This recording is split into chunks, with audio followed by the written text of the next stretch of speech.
자, 여러분, 오늘 강의는 다 아시다시피 제가 약 한 40명 분에게만 추천 메시지를 보내서 참석하게 됐습니다.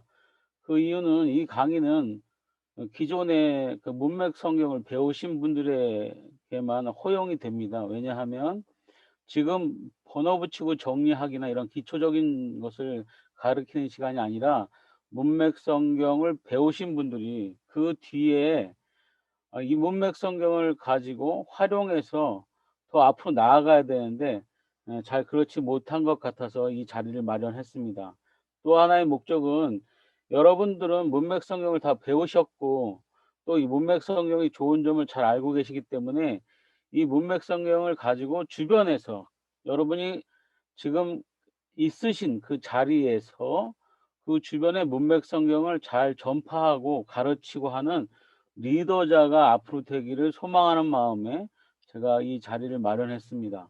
앞으로 봄, 여름, 가을, 겨울 이렇게 지금은 이제 겨울로 시작했지만 가을에서 끝이는 네 번의 강의가 앞으로는 이제 세 번의 강의가 준비되어 있습니다. 요거 끝나면 그 강의의 일정은 제가 다시 올려드리도록 하겠습니다. 오늘은 강화체, 겨울 강좌는 강화체로 하고 봄 강좌는 사건체를 할 것이고요. 다시 여름 강좌는 강화체, 마지막 가을 강좌는 사건체를 진행할 것입니다. 진행에 앞서서 여러분들의 그 문맥 성경에 대한 기본적이를 위해서 잠깐의 강의를 한번 해 보도록 하겠습니다. 문맥 성경은 보시는 바와 같이 주어와 동사로 연결돼 있고 이것을 뭐라고 하느냐? 주문장이라고 합니다. 자, 주문장에서 문맥 성경은 이 V 동사를 이렇게 시커멓게 표시를 하죠. 그래서 어떤 문맥 성경을 보더라도 이 동사를 확실하게 볼 수 있습니다. 자, 이걸 이제 주어하고 동사를 더해서 주문장이라고 하고 이것을 수식하는 밑에 수식부가 슬러시 하나로 이렇게 표현됩니다. 자, 이걸 뭐라고 한다? 이걸 수식부라고 합니다. 다 아시는 분은 아시겠지만 한 번 더 듣는다 생각하시고 들어주시기 바랍니다. 이 수식부는 이 주문장, 특히 이제 동사나 주어 쪽에 수식을 하게 됩니다. 혹시라도 예를 들어서 변형 구문으로 얘기한다면 주어 쪽 밑에 이렇게 올 수도 있습니다. 또 하나 더 올 수도 있고요. 어떤 것은 이쪽으로만 길게 이렇게 막 내려가는 경우도 있습니다. 이런 거 이제 변형이죠. 변형을 변형이라 생각하시고요. 자, 수식부, 주문장과 수식부 밑에 우리가 또 하나 있어야 될 게 뭐냐면 바로 슬롯이 두 개로 되어 있는 종속 문장입니다. 자, 기억을 한번 되살려 보시죠. 종속 문장에는 몇 종류가 있죠? 손가락으로 한번 해보세요. 종속 문장에는 몇 개가 있다? 몇 개가 있다? 네, 세 개가 있습니다. 세 개. 첫 번째는 이유절이 나오고요. 두 번째는 목적절이 나오고 세 번째는 결과절이 나옵니다. 이것은 한국어 문법에서 얘기하는 게 아니고 헬라어 문법에서 이야기하고 있는 것입니다. 자, 지금 여러분에게 보여드린 이 그림이 기본입니다. 문맥 성경의 기본입니다.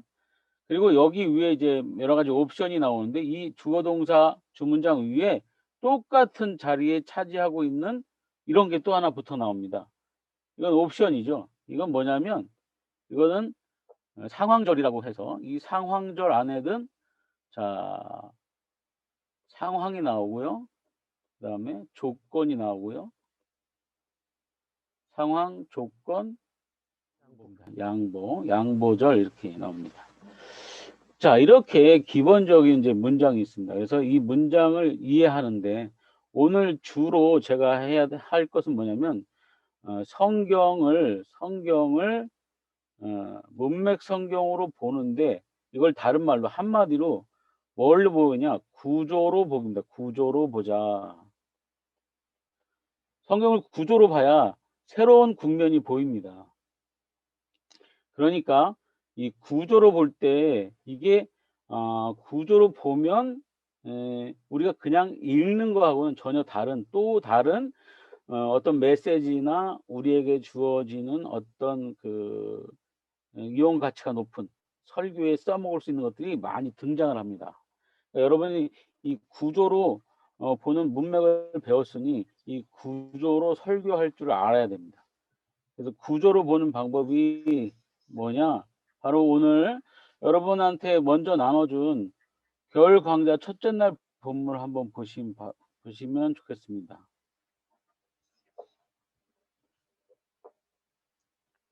저는 그 패드에서 이렇게 화면이 움직여지는데 여러분은 움직이는 게 보이시나 모르겠네요.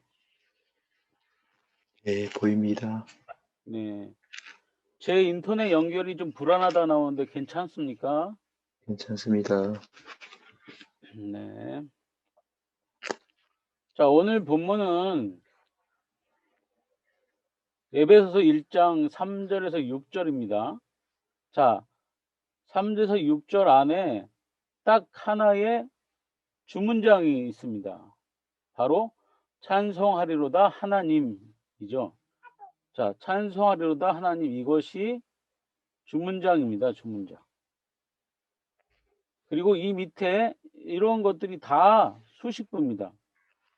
다 수식부죠. 근데 여기 나오는 슬러시 두 개가 있고 목적, 슬러시 두 개가 있고 목적. 자, 이것이 결국 아까 얘기한 뭐죠? 이것이 종속 문장입니다. 종속 문장. 네. 그래서 이거를 구조적으로 볼 때는 그 뜻을 이해하기보다 먼저 구조적으로 그냥 보는 겁니다. 아, 주문장은 찬송한다 하나님을, 그리고 그 밑에 수식부들이 있고 그 밑에 종속 문장이 있구나, 이렇게 보는 겁니다. 그러니까 이걸 볼 줄 아시면 그 다음 구조가 이제 보입니다. 그 다음 구조는 제가 요거를 설명하기 전에 여러분들에게 먼저 자료를 제가 보내드린 것 중에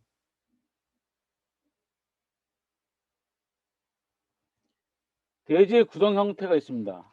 여러분 자료를 한번 혹시 인쇄를 했거나 출력을 한 거 있으면 같이 보시면 되고요.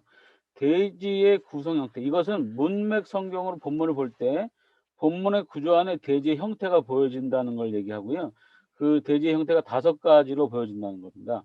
좀 전에 우리가 강의가 시작되기 전에 이광영 목사님께서 이 강의를 대지의 5가지 구성 형태를 제가 어디서 강의했던 걸 녹화해서 여러분에게 올려드렸을 겁니다.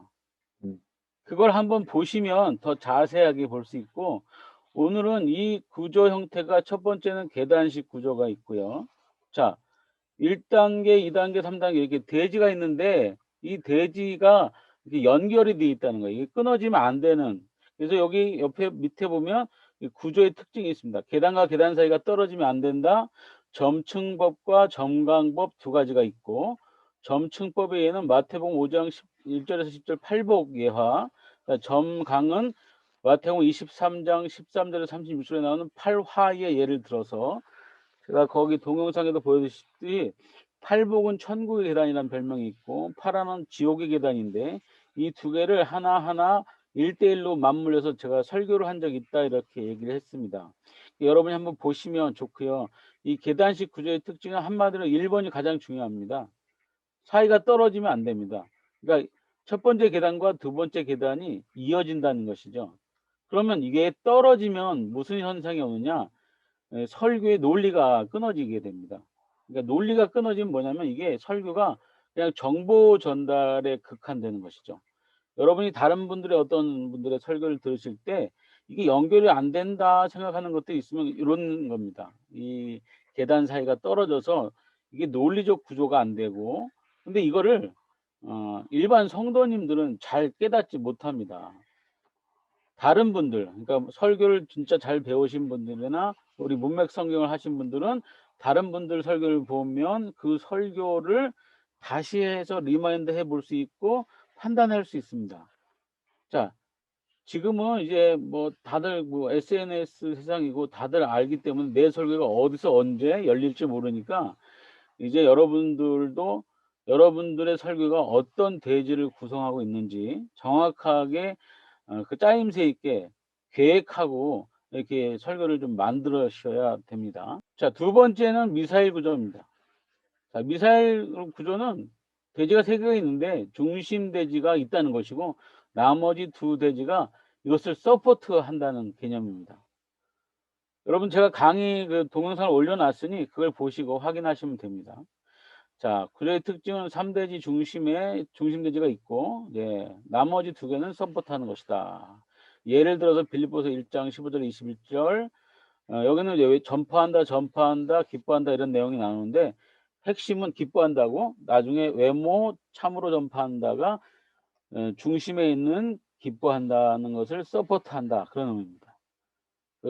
잘 살펴보시면 그 동영상을 보시면 더 자세히 설명되어 있습니다. 세 번째는 눈사람 구조입니다. 이 눈사람 구조는 그림 그대로 눈사람처럼 생겼습니다. 맨 처음에 머리 모양이 나오는데 아주 짤막하게 요약하고 설명합니다. 밑에 있는 덩치 큰 몸뚱아리는 전체를 다시 설명하는 그런 구조입니다. 이런 구조가 어디 많이 나오냐? 구약에 많이 나옵니다. 또 신약의 구약이라고 하는 특징을 갖고 있는 히브리서에도 많이 나옵니다. 예를 들면 히브리서 11장 믿음장이죠. 여기에 보면 믿음은 바라는 것들의 실상이요 보지 못하는 증거니 이로써 선진들이 뭐 증거를 얻었니 뭐 이렇게 쭉 나오면서 뒤에 아브라함 뭐 에녹은 쫙 나옵니다. 여러분 다시 그림을 보시면 그 히브리서 11장의 구조가 뭡니까? 위에 머리가 뭐죠? 믿음은 이것이다. 그러나 그 밑에 전체를 다시 설명하는 것은 예를 들면서 하나하나를 다 설명하고 있어요. 그래서 그것이 다 어디에 걸려 있느냐? 믿음은 무엇이다에 다 걸려 있는 거예요. 네, 이런 구조로 이제 보여집니다. 구조를 알고 본문을 보는 거하고 모르고 보는 거하고는 전혀 또 차원이 다릅니다. 자, 네 번째는 꼬리 물기 구조로 이렇게 생겼습니다. 말을 하다가 꼬리를 무는 것이죠. 특히 바울이 많이 쓰는 화법이기도 한데요. 어떤 말을 하다가 특정 단어가 나오면 바울은 흥분하고 그 단어를 다시 막 설명하고 그렇습니다. 그래서 단어의 꼬리를 물기 구조다 이것이고요. 이런 것들은 다 당시 그 그리스 뭐 로마 시대에 그런 소피스트들이 활용하던 수사학 방법이기도 합니다. 자, 꼬리 물기 특징은 뭐 이런 것이고요. 로마서에 이제 자주 등장하기도 합니다.